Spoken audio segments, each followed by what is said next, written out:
thank you, ladies and gentlemen. Thank you for joining the show. Thank you very much.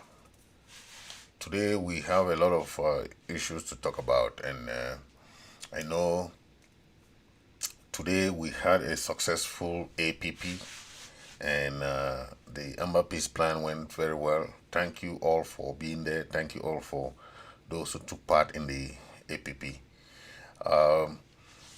Yes, we have a series of issues to talk about, and a lot of you must have heard, and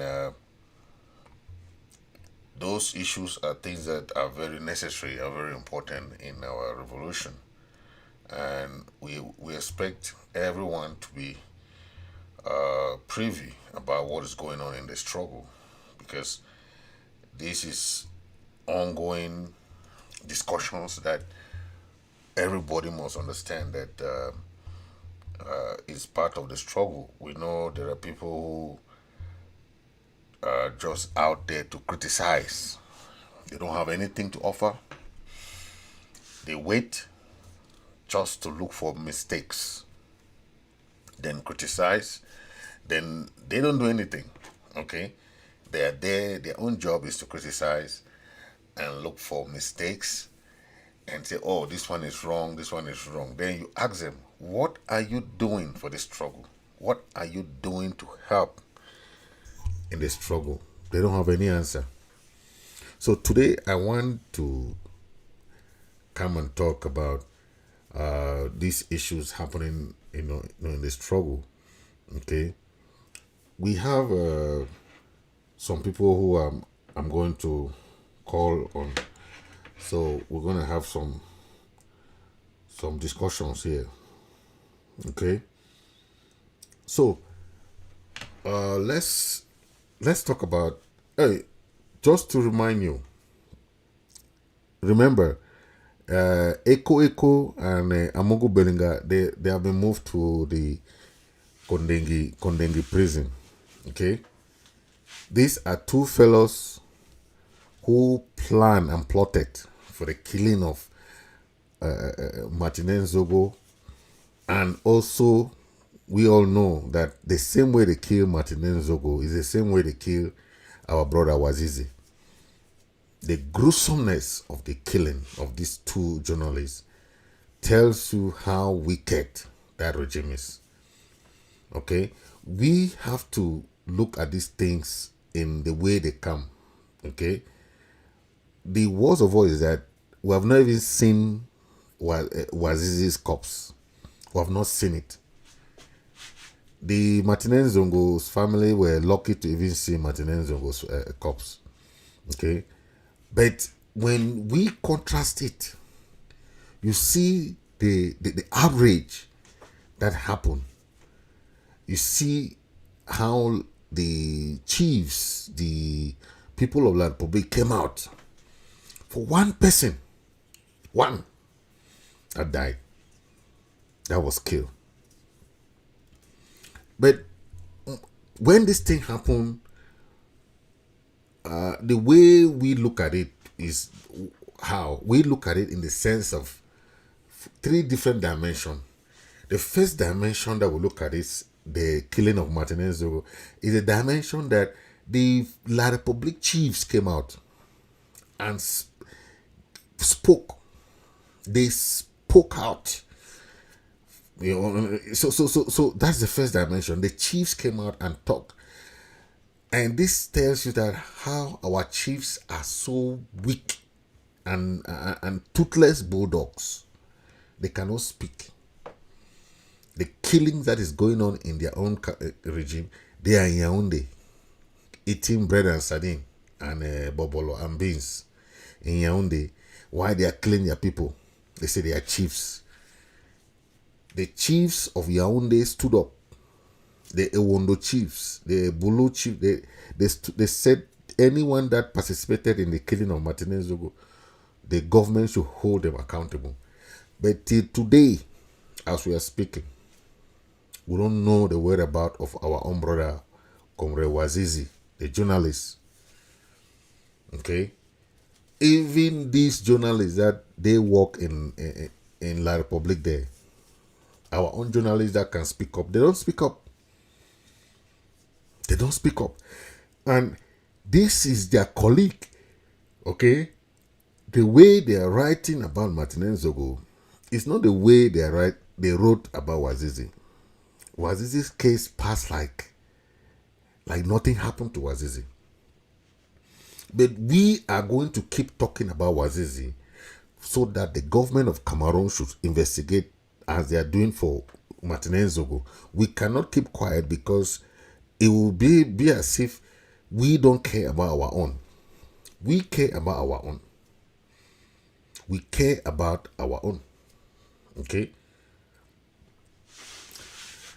This issue that La Republique talks are going to Mato, are going to our... you saw what they did in Nkona. They went to Nkona. They arrested so many people. Young boys playing soccer. Arrested them. The Nkona women marched from Nkona to Boya. And those young guys were released. This time now, they went now to Mato. Mato is a village after Kumba. They went to Mato, arrested these young guys playing soccer in the field. Okay? We don't know their whereabouts. We don't know. We have some names that we saw. Okay?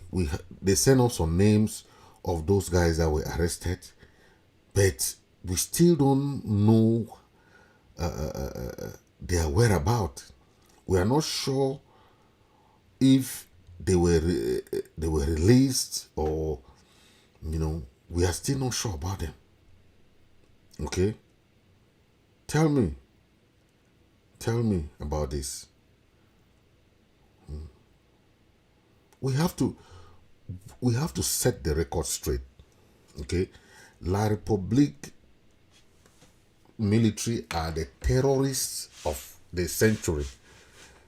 They go to our villages, arrest young boys, round it up, kill some of them, and force some of them to behave as if they are Amber boys. Then they will dress them up and still kill them. This is what is going on. And we are going to keep talking because we can't keep quiet while they are doing this to our people. It cannot happen. If you look at the way they are doing to our people, okay, they want to come and conduct elections, but they are killing our people, our young boys. They are raping our girls. We hear that they went to Bali. Yes, they went to Bali, arrested young boys. They arrested young girls and young boys. They were raping the girls.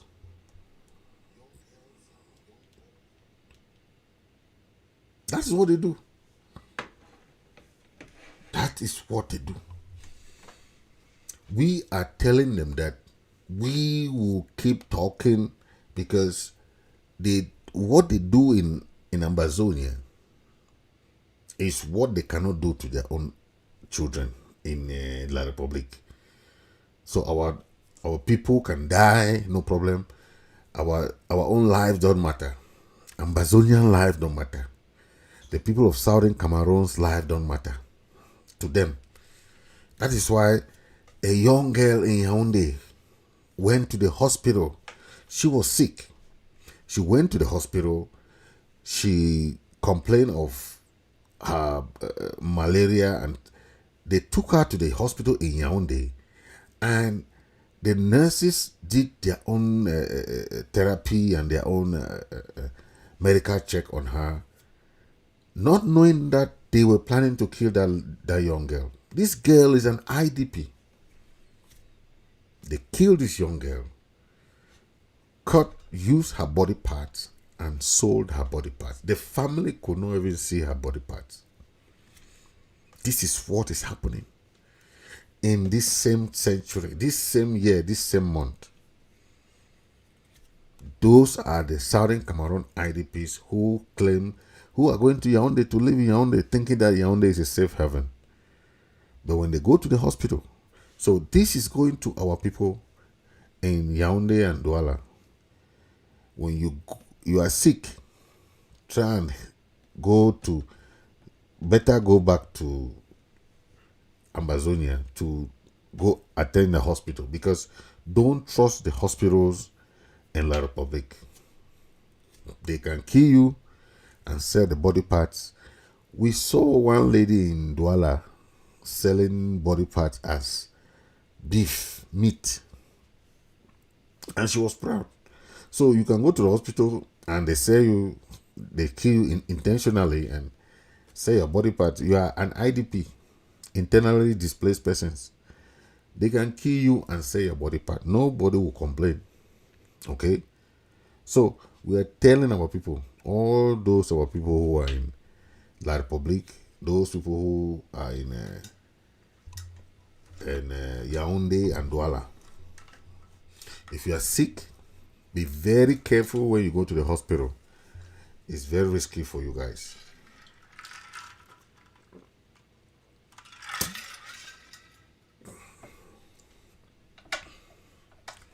It's very risky for you guys. So be very careful when you go to the hospital. You better come to a hospital in Ambazonia, because Ambazonia hospital will be safe for you. Those people in Yaoundé have a lot of businesses going on with body parts. A lot of businesses. This young girl left Ambazonia thinking that she will be going to Yaoundé for a safe haven, and she fell sick. The photo of her is so gruesome that I don't want to show you because it's terrible. Okay, this is what is happening. But we are going to tell our public military. They keep killing our people. They keep doing all this thing to our people. They think that we're going to stay silent. We're going to keep telling them that our people are not slaves. We will keep telling them. And they come to our land and come and harass our people, rape our young girls, keep them as sex toys, and they think that we're going to keep quiet.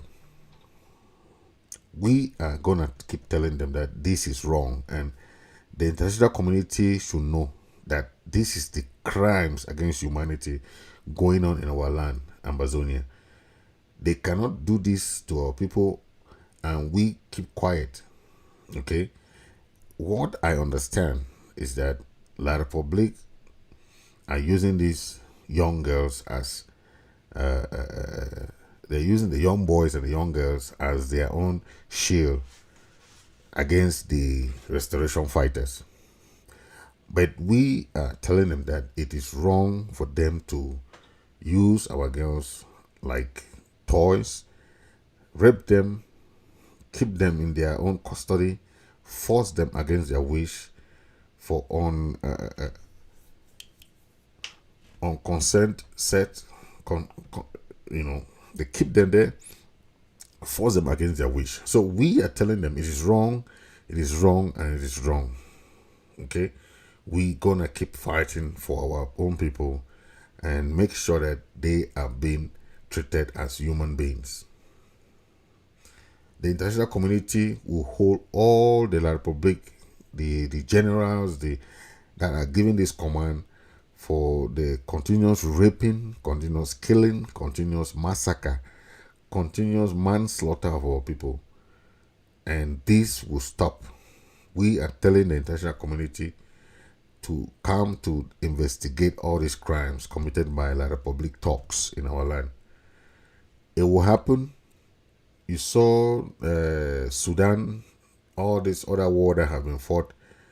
Most of those people who committed crimes, they are still investigated till today. Okay? No crime goes unpunished in a war. So they think that they can do this to our people and we were going to forget. We're not going to forget. The international community will continue to pursue these crimes. La Republic government will be charged for the crimes, and all these things will be investigated. Okay, so thank you. Another important issue that we know is this issue of this letter that was written to one guy wrote a letter to the senators and the chiefs about the upcoming election that they are trying to hold. They said the election was postponed. I don't know, but it was supposed to be held on the 12th. That is 12th will be weekend, something like that. But this election is already won. Okay, I don't want to talk about the past elections that have been holding in La Republic, that they already have names of people who won already, and all the elections since the start of this crisis has been banned in Ambazonia. So any representative going to claim to represent us is doing so against the people of Amazonia. The people of Amazonia don't want any representative, don't believe in them. They want them to come back home. They don't want them to represent them in Yaoundé in their banana parliament or banana senate. They want them to come back home and come and face the music back home. There's a war in Ambazonia. They have to come to Ambazonia and see the atrocities. They go and stay in Yaoundé. They keep them in luxurious houses. They don't care about their people.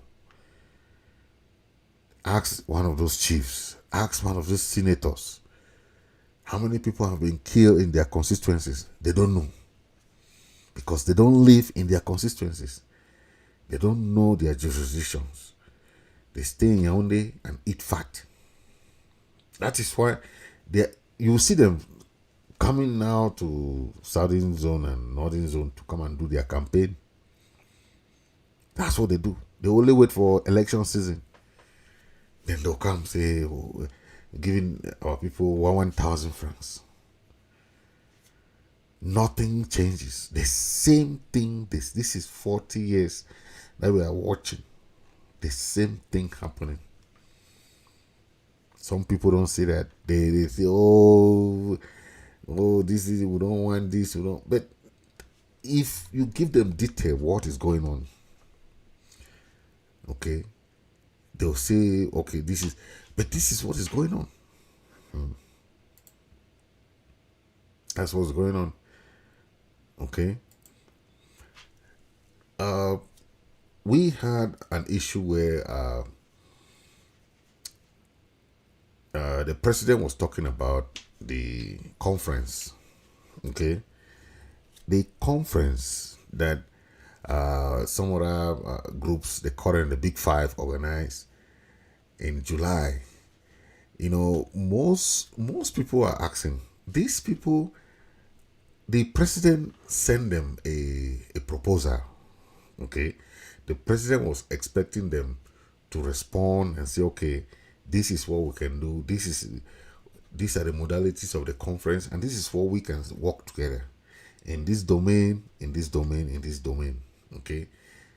This is how, and if you go and sit the four of you guys, see you are leaders, you go and draft your own thing, draft everything, then you are saying that other people can join you.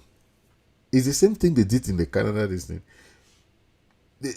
This fight, there are many groups, but there is an interim government, very organized.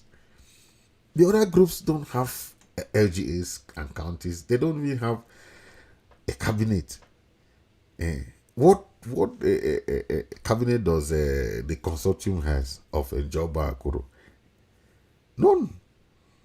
But you see him there going to be the head of the G4, G5, G6, whether G10. That's a problem.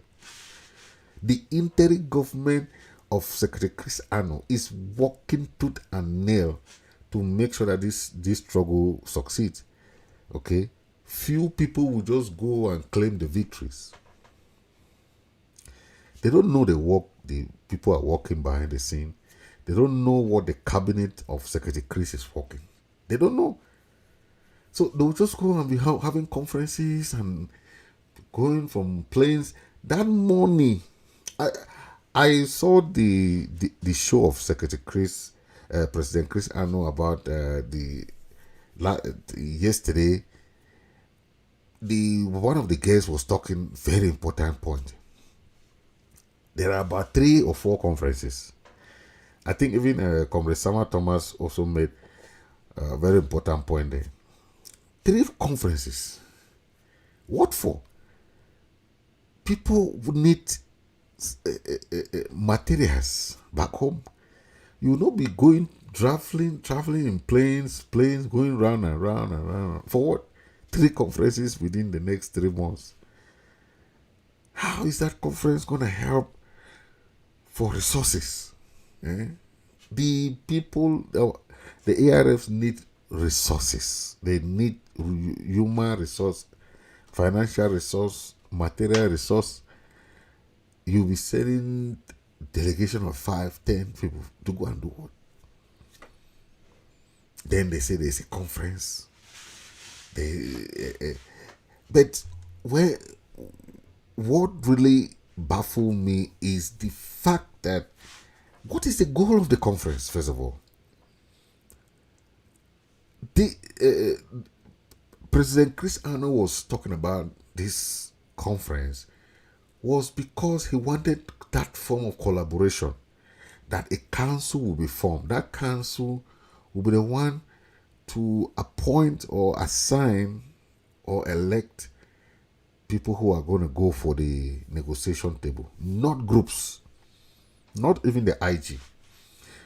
You see, he wanted the groups to choose experts to go and talk on their behalf and come back to report. Okay, when they go talk, then they come back to come and report on the leaders. That is the number 1 goal of Secretary Chris that I wanted. But these other guys think that their groups must be first. If it's not them, no, nothing will hold. If this, nothing will hold. But they forget to understand that the Canadian government is will call President Chris Ano first. President Chris Ano, he will talk to him first than talking to groups who don't even have anything to offer. Ayaba at least has some presence in some areas. But what is the essence of it? What's the essence of a conference? What is the essence of a conference? A conference that Secretary Chris was proposing, the conference was based on collaboration and that unity, that they can come as a synergy and form a council. Okay? But these other groups, they are just going to attend that conference just to discuss what they want to discuss. Okay? They call themselves Big Four. We will leave it, maybe the name is just what they want to call, but I don't know where the big come from. Because they don't have any representation. How many followers do they have? Okay. So I'll leave it to that.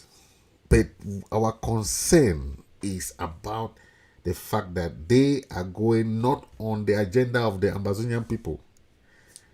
They want to go and do tours around the world to collect money for who? For which ARFs? These are people who just want relevance. It's about relevance. Because if you really want a platform of unity, right? The international community has been talking about this. Many other leaders want unity, they want collaboration, they want us to work in a synergy. But there are people who think that if it's not them, better all things spoil. That kind of mentality, which is very bad. Very, very bad. If it's not me, you better say, better tell no waka. Man, I must be there. And that is why President Chris Ano is trying to avoid this aspect of groups having names going. Oh, the SDF, the DZ, the DZ, all those names should be reduced so that when you go ahead there, you have a kind of plan of action, what you are going to do there. Okay. Most of these leaders don't even know what the conference they are talking about. Is it about the Canada discussions? Is it about general conferencing? So these are the things that we are talking about, and we expect the leaders to sit and talk about this, because we the followers are very cognizant of their responsibility. The cabinet, the IG cabinet, we are very, very understanding of what type of collaboration we want. We sent a proposal to all the frontline leaders. All the frontline leaders had that proposal. We stipulated our modalities, how this relationship will work, okay, what kind of collaboration. This is about gearing towards the negotiation process, because what we understood after the Canada this thing, the leaders had no plan in place. They had no plan in place, and that posed a very difficult situation where this one is saying no, I don't want this one. This one is saying no, I don't want this one. This one's, it brought a lot of confusion. But when the international community come and realize that, hey, these people are very organized, they will come to you first. They'll come. They'll say, please, I want to do this, I want to do. But if they have somebody who, the leaders who understand what they're doing, they'll want to come and start talking much. That is what, since like probably realize that first we are not organized. The leaders, everybody want to be he. Instead of giving it to experts who can talk on our behalf, then bring the reports back to them. That is what I'm saying. So it's just something that we have to understand. But the goal was to make sure that all the leaders sit together and come to a consensus and have a draft resolution and form a council. That council will be in charge of making sure within the checks and balances and everything, and making sure that there's a smooth running of the system. But we want to say that whatever collaboration, unity, or relationship that they want, the people of Southern Cameroon are ready. The interim government is ready. We are going to collaborate in all levels that they want. Okay, but that collaboration, we said it time and again, will not dissolve their groups. Okay, those groups stay there, but we will not use those groups to go and represent us there. No, we use experts. Yes, we use experts. Okay, those experts are the ones that are going to go discuss, not the leaders. That's the mistake some of the leaders are doing. They think that they will be the one to go and discuss on our behalf. No. The leaders, their job is only for facilitation. Okay, facilitation. If they look for all those kind of expert, the leaders don't need to be there. Okay, we need just them. We need them to pave the way for smooth transition, smooth discussions. Okay, that is the work of leaders. Those experts are the ones that are going to go discuss on our behalf. The leaders will push back. The leaders will push back and allow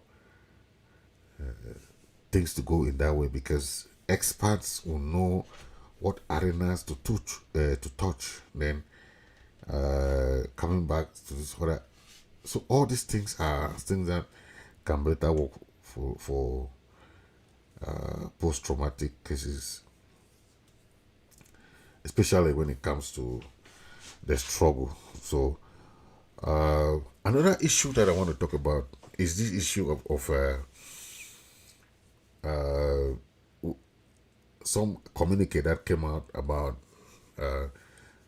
the Ambazonians have created a, a DDR center for the military. You know, the La Republic government has its two DDR center in Munya or Buya area, then another one there in Bamenda. This DDR I'm talking about is a DDR for La Republic soldiers. So if La Republic soldiers want to surrender, we have a number, we have a hotline for them. They can surrender and hand their materials to whoever they want. But we are saying that this program is the DDR for the soldiers, La Republic soldiers who want to leave the war. We have seen so many of La Republic soldiers quit because they say they don't know why they are fighting. And it's true. They come to somebody's land, they just send them, go and fight. So they're just taking orders. But most of them have contacted us. They said they want to step back, they want to resign. So I'm just saying, because a lot of them will tell you tomorrow that they did. So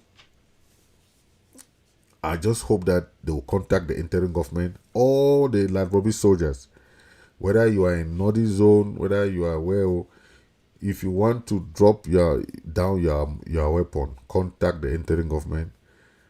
President Chris Ano will direct you how to do it. So contact the interim government. It will be a very hectic program. Then I want to talk about the Ambazonian ID card. The interim government is in process of making Ambazonian ID card. All Ambazonians across the diaspora are okay to have this ID card. Okay, so far as you still remain under those hardship and refugee status, asylum status, all these status all over the world, you are liable to your own ID card. This ID card is Ambazonian ID card. It will be made electronically. Okay. Yes.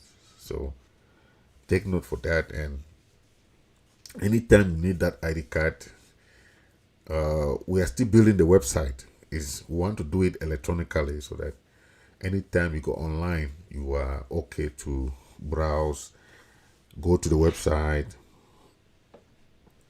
and you can do a lot of stuffs online. Okay, you can do a lot of stuffs online on the website.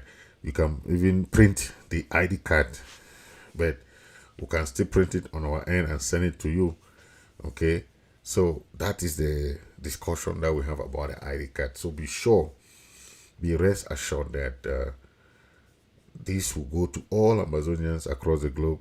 That is the ID card you're using if you want to travel abroad to any country.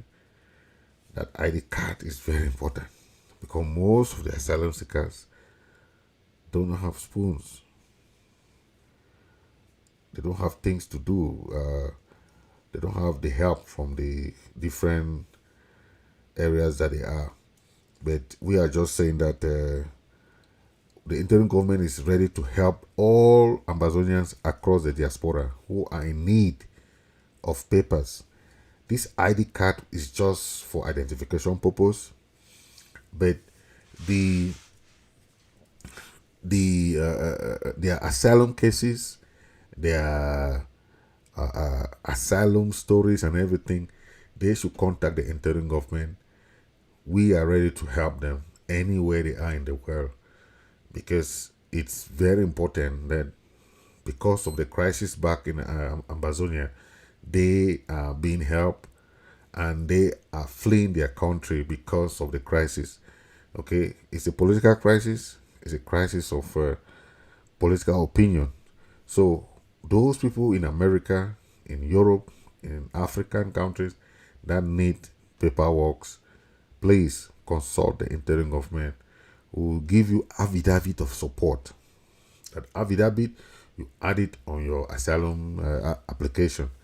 And even if you already apply for asylum, you can still send that affidavit as a supporting document to your case. Okay, it will help you because a lot of government want to believe that, oh, this thing is genuine. Okay, before they can because asylum is at the discretion of the country. Asylum has nothing to do with any other country. It just has to do with the country that you are applying to. So if you're applying for asylum in a country, that country has their right to deny or to accept your asylum. Okay, but it's your right to appeal. Remember, if you apply for asylum in any country and you are refused, you have the right to appeal after 30 days.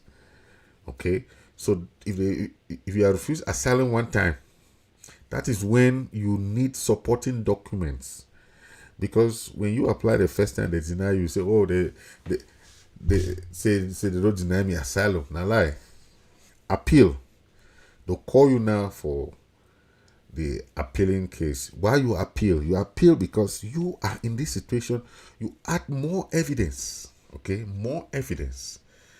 And that is when you need the interim government to support you with those documentation to back up your case. Okay, so and one mistake some people make is that they think that asylum is that if somebody is already maybe a citizen of a country, then you don't still need to have asylum documentation. No. Okay, if you are a resident of a country, you have the right to still have your asylum papers. Okay, making sure that even the worst case scenario, you cannot be sent back to your country because you have asylum case. You cannot be sent back to your country of where you are running from, right? You cannot be sent back to the country where you're running from. So asylum doesn't only have to do with people who are looking for papers. Okay, people who are looking for stay. No, it has to do with even people who have residence and might be having some trouble. Sometimes you don't know. You never know. If you have any legal trouble, the fact that you have asylum can help you against repatriation.